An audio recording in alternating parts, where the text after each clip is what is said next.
Pada kesempatan yang berbahagia ini terdapat 5 buah raperda yang akan kami sampaikan. 1.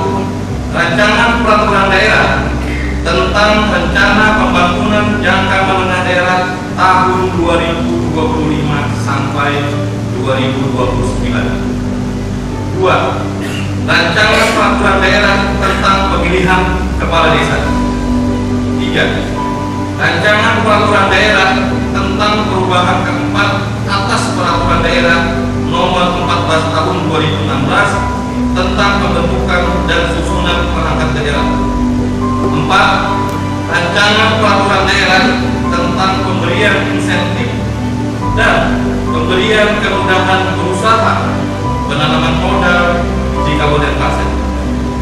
Dan 5. Rancangan peraturan daerah tentang penambahan penyertaan modal pemerintah daerah pada PT Bank Pembangunan Daerah Kalimantan Timur dan Kalimantan Utara. Hadirin yang kami hormati, terhadap kelima buah raperda tersebut, satu persatu akan kami jelaskan sebagai berikut. Pertama, rancangan peraturan daerah tentang rencana pembangunan jangka menengah daerah tahun 2025 sampai 2029 berdasarkan Undang-Undang Nomor 23 Tahun 2014 tentang pemerintah daerah. Pembentukan daerah otonom diarahkan untuk mempercepat terwujudnya kesejahteraan masyarakat melalui peningkatan pelayanan, pemberdayaan, dan peran serta masyarakat berdasarkan prinsip Negara Kesatuan Republik Indonesia. Sebagai tindak lanjutnya, pemerintah daerah berupaya mewujudkan kesejahteraan dimaksud melalui penyelenggaraan pembangunan daerah. Pembangunan daerah dalam menyelenggarakan pembangunan daerah juga harus mendukung terhadap pencapaian target pembangunan nasional dengan memperhatikan karakteristik yang dimiliki masing-masing daerah. Dalam mewujudkan hal tersebut, perlu disusun suatu perencanaan pembangunan yang terstruktur dan dapat dipertanggungjawabkan. Rencana pembangunan jangka menengah daerah merupakan penjabaran dari visi dan misi program kepala daerah yang disusun berpedoman pada rencana pembangunan jangka panjang daerah RPJMD tahun 2025 sampai 2029 diarahkan sebagai upaya mendukung pencapaian tujuan pembangunan nasional dalam mewujudkan kesejahteraan masyarakat daerah yang berkeadilan. Dengan menempatkan manusia sebagai objek dan subjek pembangunan, hal tersebut didasarkan pada prinsip hak asasi bahwa dalam mewujudkan kesejahteraan yang berkeadilan, pemerintah daerah harus menitik beratkan masyarakat sebagai penerima manfaat dan pelaku pembangunan. Sebagai perencanaan jangka menengah yang meliputi periode 5 tahun, dokumen perencanaan ini akan menjadi landasan utama dalam merumuskan kebijakan pembangunan melalui pendekatan yang terintegrasi dan berkelanjutan untuk memastikan bahwa pembangunan dilakukan sesuai dengan harapan dan kebutuhan yang dirasakan oleh masyarakat Kabupaten Klaten. Kedua, rancangan peraturan daerah tentang pemilihan kepala desa. Pemilihan kepala desa merupakan suatu pesta demokrasi bagi masyarakat desa dalam rangka memilih langsung calon kepala desanya. Oleh karena itu, dalam proses pemilihan kepala desa harus memberikan jaminan kepastian hukum penyelenggaraan secara demokratis, sehingga siapapun yang memenangkan kontestasi sebagai kepala desa merupakan hasil yang sah secara hukum maupun secara substansi pemilihan.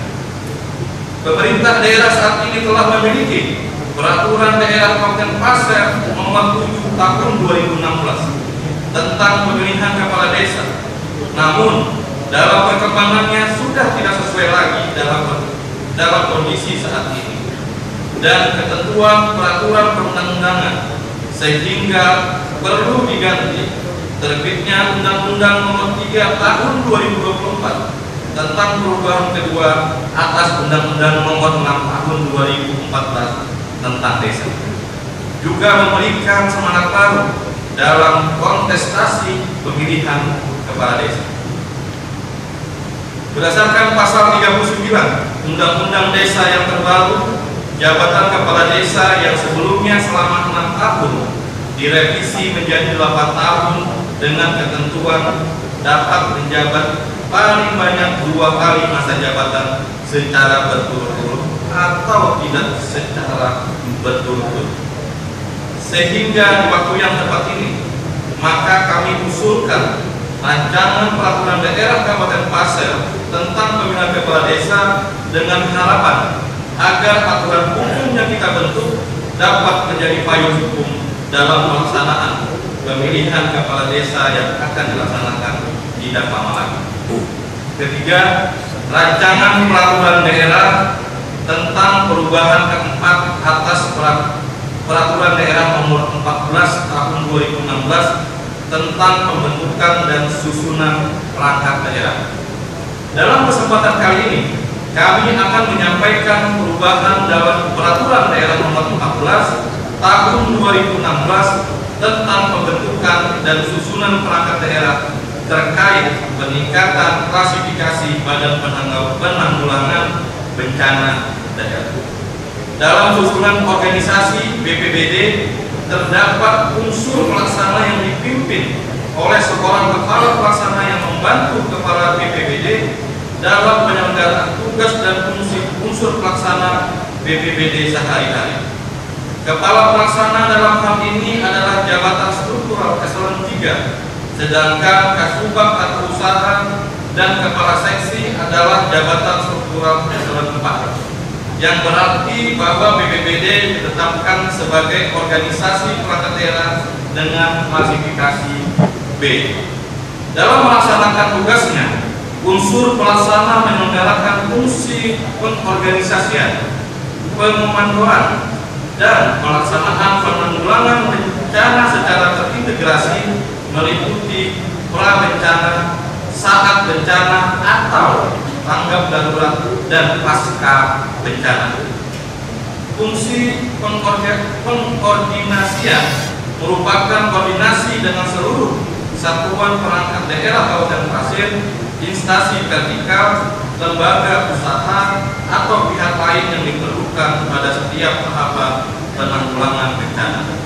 Fungsi pengomandoan merupakan komando yang dilaksanakan melalui pengerahan sumber daya manusia, berbagai peralatan, logistik, dan organisasi perangkat daerah lainnya.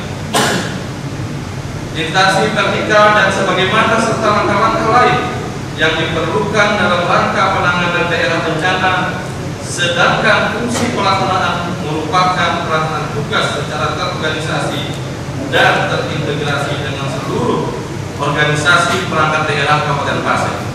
Instansi vertikal dan memperhatikan kebijakan penyelenggaraan penanggulangan bencana dan ketentuan peraturan perundang-undangan. Dengan fungsi demikian besar dalam hal koordinasi, komando, dan pelaksanaan tugas secara terintegrasi dengan seluruh organisasi perangkat daerah dan instansi vertikal yang terkait dalam penanganan penanggulangan bencana, hal tersebut menjadi beban yang cukup besar bagi organisasi perangkat daerah yang memiliki klasifikasi B dengan kepala pelaksana eselon 3A. Dengan tingginya risiko kebencanaan Kabupaten Pasir serta dalam rangka penguatan fungsi BPBD selaku pemegang fungsi komando, koordinasi, dan pelaksana penanggulangan bencana daerah, dirasa perlu dan sangat mendesak untuk dilakukan pengembangan kapasitas kelembagaan BPBD sebagai salah satu upaya meningkatkan kemampuan organisasi dalam mengfasilitasi pelaksanaan penanggulangan bencana.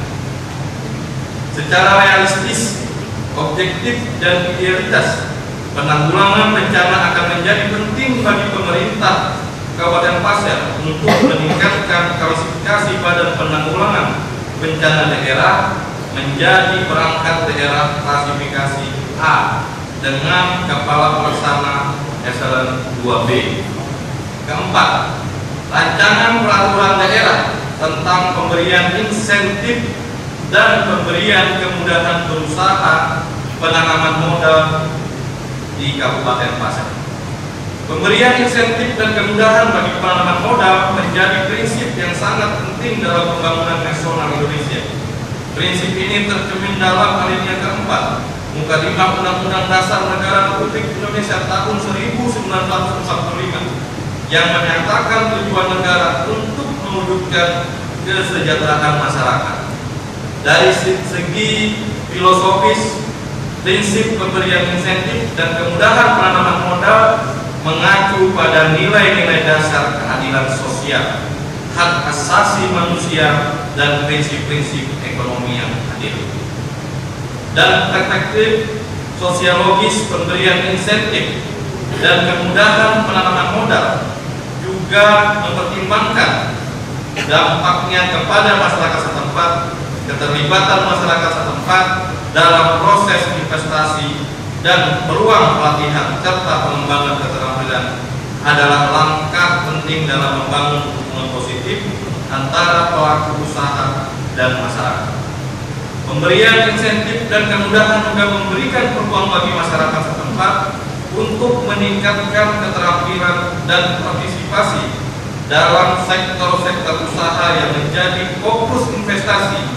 Ini akan meningkatkan pendapatan dan kualitas hidup masyarakat serta mengurangi tingkat kemiskinan. Selain itu, pengolahan sumber daya ekonomi lokal juga akan memberikan dorongan bagi pertumbuhan ekonomi daerah. Sedangkan pada aspek segi yuridis, peraturan daerah yang mengatur pemberian insentif dan kemudahan penanaman modal adalah langkah yang penting. Regulasi ini akan menciptakan landasan hukum yang kuat dan jelas bagi pelaku usaha, serta memastikan kepatuhan terhadap peraturan yang berlaku. Kelima, rancangan peraturan daerah tentang penambahan penyertaan modal pemerintah daerah pada PT Bank Pembangunan Daerah Kalimantan Timur dan Kalimantan Utara. Dengan ditetapkannya Undang-Undang Nomor 3 Tahun 2014 tentang pemerintah daerah memberikan kepada daerah untuk melaksanakan otonomi daerah secara nyata dan bertanggung jawab. Kondisi ini mengandung makna bahwa daerah harus mampu meningkatkan pertumbuhan perekonomian daerah.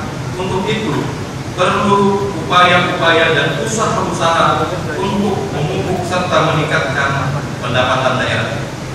Dengan semakin tingginya tuntutan masyarakat terhadap pelayanan, penyediaan fasilitas penyelesaian ekonomi, maka membawa pengaruh terhadap pembiayaan pemerintah daerah. Oleh karena itu, setiap tahun pemerintah daerah secara rutin melakukan penyertaan modal kepada PT Bank Pembangunan Daerah Kalimantan Timur dan Kalimantan Utara. Berkenan dengan lahirnya masa periode penyertaan modal berdasarkan peraturan daerah Nomor 1 Tahun 2022 tentang penambahan penyertaan modal pemerintah daerah pada PT Bank Pembangunan Daerah Kalimantan Timur dan Kalimantan Utara, sebagaimana telah diubah dengan peraturan daerah Nomor 8 Tahun 2023 tentang perubahan atas peraturan daerah Nomor 1 Tahun 2022 tentang penambahan penyertaan modal pemerintah daerah pada PT Bank Pembangunan Daerah Kalimantan Timur dan Kalimantan Utara. Maka pada kesempatan ini kami bermaksud mengusulkan rancangan peraturan daerah tentang penambahan penyertaan modal pemerintah daerah pada PT Bank Pembangunan Daerah Kalimantan Timur dan Kalimantan Utara. Sebagai landasan pemerintah daerah melaksanakan penyertaan modal, diharapkan penyertaan modal ini akan memberikan timbal balik berupa peningkatan kesejahteraan perekonomian masyarakat Kabupaten Pasir. Sidang Dewan yang terhormat, dalam kesempatan yang berbahagia ini, saya sangat mengharapkan dukungan dan kerjasama Dewan Perwakilan Rakyat Daerah Kabupaten Pasir guna penyelesaian terhadap pembahasan rancangan peraturan daerah ini yang selanjutnya dapat ditetapkan menjadi sebuah peraturan daerah. Akhirnya, dengan mengharapkan ridho dan petunjuk dari Allah Subhanahu wa Ta'ala, 5 buah rancangan peraturan daerah pemerintah Kabupaten Pasir secara resmi kami sampaikan. Atas kesempatan waktu yang diberikan kepada pemerintah daerah untuk menyampaikan pidato penjelasan terhadap rancangan peraturan daerah Kabupaten Pasir pada acara rapat paripurna ini, dan segenap pimpinan dan anggota dewan yang terhormat serta hadirin sekalian yang mengikuti acara ini, saya mengucapkan terima kasih yang sebesar-besarnya. Semoga apa yang kita niatkan dan kerjakan saat ini bernilai ibadah di hadapan Allah Subhanahu wa Ta'ala. Sekian dan terima kasih. Allah maning asawwen siolondo. Wabillahi taufiq wal hidayah.